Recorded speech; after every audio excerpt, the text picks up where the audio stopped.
ಸಮಯ ಮಧ್ಯಾಹ್ನ 2 ಗಂಟೆ. ಅಯೋಧ್ಯೆಯ ಭಕ್ತಿ ಪಥದಲ್ಲಿ ಕಾಲಿಡಲು ಜಾಗವಿರದಷ್ಟು ಜನೋಸ್ತಮ. ಎಲ್ಲರ ಬಾಯಲ್ಲೂ ಶ್ರೀರಾಮ್ ಶ್ರೀರಾಮ್ ಎನ್ನುವ ಘೋಷಣೆ. ಆದರೆ ಅದೇ ಜನಸಂದಣಿಯಲ್ಲಿ ಒಬ್ಬಳು ಮಹಿಳೆ ಮಾತ್ರ ಅತ್ಯಂತ ಜಾಗರೂಕತೆಯಿಂದ ಸುತ್ತಲೂ ಕಣ್ಣಾಡಿಸುತ್ತಳು.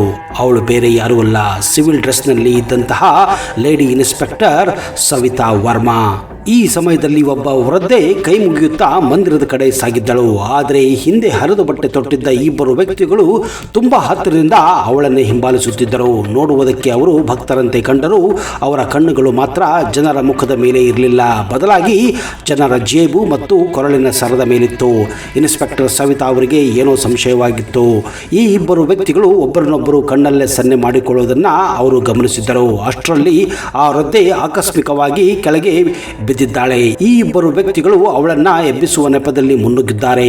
ಒಬ್ಬ ವ್ಯಕ್ತಿ ಅವಳನ್ನ ಹಿಡಿಯುವಂತೆ ನಟಿಸಿದ್ದಾನೆ. ಇನ್ನೊಬ್ಬ ಕೈ ಚಳಕ ತೋರಿಸಿ ಅವಳ ಬ್ಯಾಗ್ನಲ್ಲಿ ಇದ್ದಂತಹ ಬೆಲೆ ಬಾಳುವ ಮೊಬೈಲ್ ಅನ್ನ ಕ್ಷಣಾರ್ಧದಲ್ಲಿ ಎಗರಿಸಿದ್ದ. ಈ ಎಲ್ಲ ಘಟನೆ ನಡೆದಿದ್ದು ಕೇವಲ 5 ಸೆಕೆಂಡ್ಗಳಲ್ಲಿ. ಭಕ್ತರ ಸೋಗಿನಲ್ಲಿದ್ದ ಈ ಕಳ್ಳರು ಕೆಲಸ ಮುಗಿಸಿ ಮೆಲ್ಲನೆ ಗುಂಪಿನಿಂದ ಜಾರಿಕೊಳ್ಳಲು ಯತ್ನಿಸಿದ್ದರು. ಆದರೆ ಅವರಿಗೆ ಗೊತ್ತಿರಲಿಲ್ಲ ಮಹಿಳಾ ಇನ್ಸ್ಪೆಕ್ಟರ್ ಅವರ ಪ್ರತಿಯೊಂದು ನಡತೆಯನ್ನ ಅಬ್ಸರ್ವ್ ಮಾಡುತ್ತಿದ್ದಳು ಎಂದು. ಕೂಡಲೇ ಅವಳು ತಮ್ಮ ಕೈಯಲ್ಲಿದ್ದ ವಾಕಿ ಟಾಕಿಯಲ್ಲಿ ಮೆಲ್ಲಗೆ ಸಂದೇಶವನ್ನು ರವಾನಿಸಿದ್ದಾರೆ.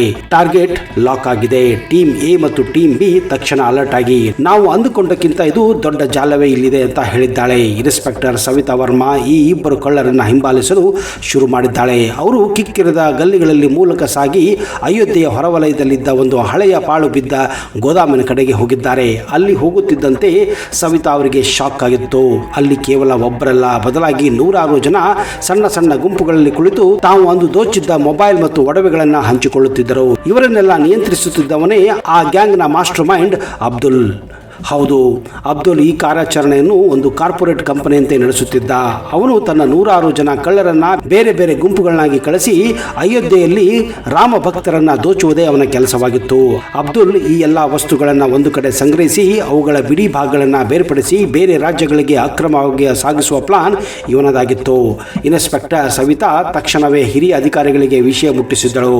1 ಗಂಟೆಯೊಳಗೆ ಅಯೋಧ್ಯೆಯ ಸುತ್ತಮುತ್ತ 10ಕ್ಕೂ ಹೆಚ್ಚು ಪೊಲೀಸ್ ಜೀಪುಗಳು ಸದ್ದಿಲ್ಲದೆ ಆ ಗೋದಾಮ ಸುತ್ತುವರೆದಿದ್ದವು. ಯಾವುದೇ ಸೈರನ್ ಇಲ್ಲ, ಯಾವುದೇ ಆರ್ಭಟವಿಲ್ಲ. ಪೊಲೀಸರು ಒಳಗೆ ನುಗ್ಗಿದಾಗ ಅಬ್ದುಲ್ ತನ್ನ ಗ್ಯಾಂಗ್ನೊಂದಿಗೆ ಸಿಕ್ಕಿಬಿದ್ದಿದ್ದ. ತಪ್ಪಿಸಿಕೊಳ್ಳಲು ಯತ್ನಿಸುವ ಅಬ್ದುಲ್ನನ್ನ ಸವಿತಾ ಮತ್ತು ಸಿನಿಮೆ ಶೈಲಿಯಲ್ಲಿ ಬೆನ್ನಟ್ಟಿ ಹಿಡಿದಿದ್ದರು. ಅಬ್ದುಲ್ ಮತ್ತು ಅವನ 100 ಸಹಚರರೊಂದಿಗೆ ಪೊಲೀಸರು ವಶಪಡಿಸಿಕೊಂಡಿದ್ದು 700ಕ್ಕೂ ಹೆಚ್ಚು ಸ್ಮಾರ್ಟ್ ಫೋನ್ಗಳು, ಕೆಜಿ ಗಂಟಲೆ ಬೆಳ್ಳಿ, ಅರ್ಧ ಕೆಜಿಗೂ ಹೆಚ್ಚು ಚಿನ್ನದ ಆಭರಣಗಳು, ಲಕ್ಷಾಂತರ ರೂಪಾಯಿ ನಗದು ಹಣ ಕೂಡ. ಆಮೇಲೆ ಪೊಲೀಸರು ಅಬ್ದುಲ್ನನ್ನ ಹಿಡಿದು ವಿಚಾರಣೆ ಮಾಡಿದಾಗ ಅಬ್ದುಲ್ ಬಾಯಿ ಬಿಟ್ಟಿದ್ದ ಕತೆ ಕೇಳಿ ಪೊಲೀಸರೇ ಬೆಚ್ಚಿ ಬಿದ್ದಿದ್ದರು. ಹೌದು, ಈ ಗ್ಯಾಂಗ್ ಅಯೋಧ್ಯೆಯ ಸಂಭ್ರಮದ ಲಾಭ ಪಡೆದು ಕೋಟ್ಯಾಂತರ ರೂಪಾಯಿ ಲೂಟಿ ಮಾಡುವ ಸ್ಕೆಚ್ ಹಾಕಿತ್ತು. ಆದರೆ ಒಬ್ಬ ಧೈರ್ಯಶಾಲಿ ಮಹಿಳೆ ಅಧಿಕಾರಿಯ ಜಾಗರೂಕತೆಯಿಂದ ಅಯೋಧ್ಯೆಯ ಪವಿತ್ರ ಮನೆಯಲ್ಲಿ ನಡೆಯುತ್ತಿದ್ದ ಈ ಅಧರ್ಮದ ಹಾದಿ ಕೊನೆಗೊಂಡಿತ್ತು.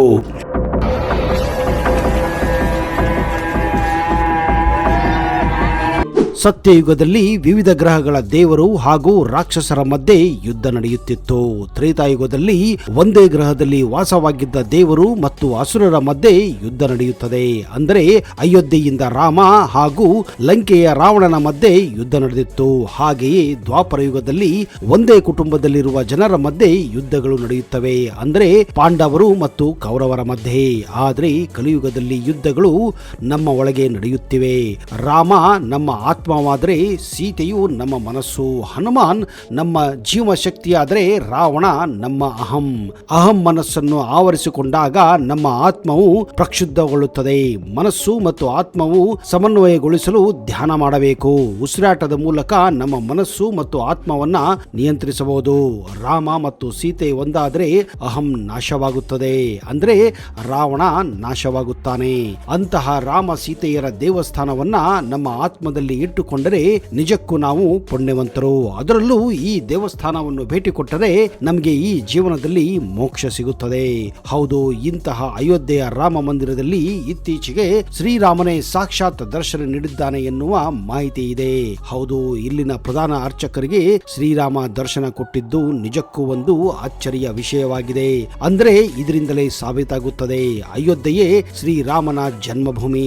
ಈಗಿರುವ ಜಾಗದಲ್ಲಿಯೇ ಶ್ರೀರಾಮ ಭೂಮಿಗೆ ಮೊದಲು ಹೆಜ್ಜೆ ಇಟ್ಟಿದ್ದು.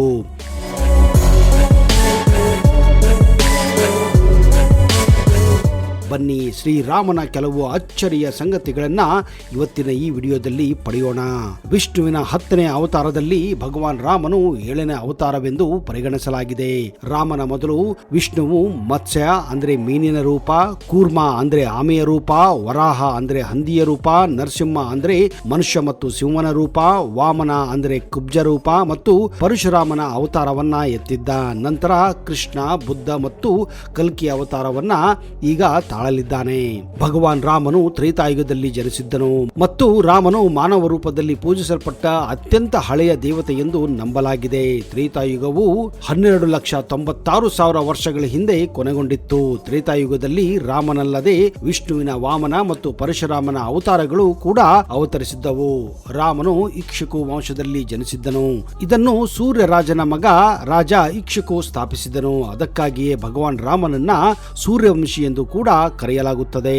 ವಿಷ್ಣು ಸಹಸ್ರನಾಮ ಪುಸ್ತಕದಲ್ಲಿ ವಿಷ್ಣುವಿನ 1000 ಹೆಸರುಗಳನ್ನ ಪಟ್ಟಿ ಮಾಡಲಾಗಿದೆ. ಇದರ ಪ್ರಕಾರ ರಾಮ ಎಂಬುದು ವಿಷ್ಣುವಿನ 394ನೇ ಹೆಸರಾಗಿದೆ. ರಾಮನನ್ನು ರಘುವಂಶಿಯ ಗುರುಗಳಾದಂತಹ ಮಹರ್ಷಿ ವಶಿಷ್ಠರು ನಾಮಕರಣ ಮಾಡಿದ್ದರು. ವಶಿಷ್ಠರ ಪ್ರಕಾರ ರಾಮ ಎಂಬ ಪದವು 2 ಬೀಜಾಕ್ಷರಗಳಿಂದ ಅಂದರೆ ಅಗ್ನಿ ಬೀಜ ಮತ್ತು ಅಮೃತ ಬೀಜಗಳಿಂದ ಕೂಡಿದೆ. ಈ ಅಕ್ಷರಗಳು ಮನಸ್ಸು, ದೇಹ ಮತ್ತು ಆತ್ಮಕ್ಕೆ ಶಕ್ತಿಯನ್ನು ನೀಡುತ್ತವೆ. ಅಮೃತ ಬೀಜವನ್ನು ರಾಮನನ್ನು ಆಯಾಸದಿಂದ ಪುನಶ್ಚೇತಗೊಳಿಸಿತು.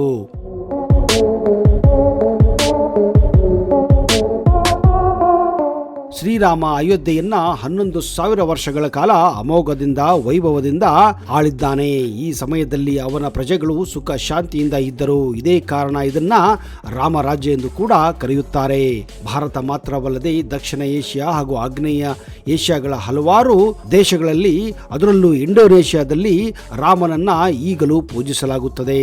ಅದರ ಬಗ್ಗೆ ಸಂಸ್ಕೃತಿಗಳಲ್ಲಿ, ಧಾರ್ಮಿಕ ಗ್ರಂಥಗಳಲ್ಲಿಯೂ ಕೂಡ ರಾಮನ ಕುರಿತಾದ ಉಲ್ಲೇಖ ನೀವು ಕಾಣಬಹುದು.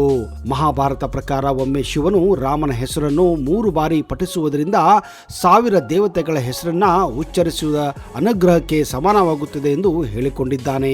ಹಿಂದೆ ಕಾಶಿರಾಜನಾದಂತಹ ಯಯಾತಿಯನ್ನು ರಕ್ಷಿಸಲು ಹನುಮಂತ ರಾಮನೊಂದಿಗೆ ಹೋರಾಡುತ್ತಾನೆ. ಋಷಿ ವಿಕ್ರಮಾದಿತ್ಯನ ಆದೇಶದ ಮೇರೆಗೆ ರಾಮನು ಕಾಶಿರಾಜನನ್ನು ಕೊಲ್ಲಲು ಬಂದಿದ್ದನು.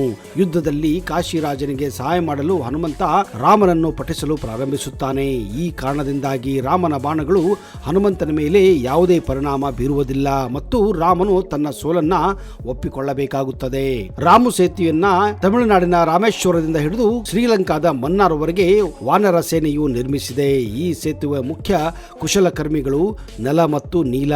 ಈ ಸೇತುವೆಯ ಉದ್ದ ಸುಮಾರು 30 ಕಿಲೋಮೀಟರ್ ಆಗಿದ್ದು ಇದನ್ನು ಆ ಸಮಯದಲ್ಲಿ ಕೇವಲ 6 ದಿನಗಳಲ್ಲಿ ನಿರ್ಮಿಸಲಾಗಿತ್ತು.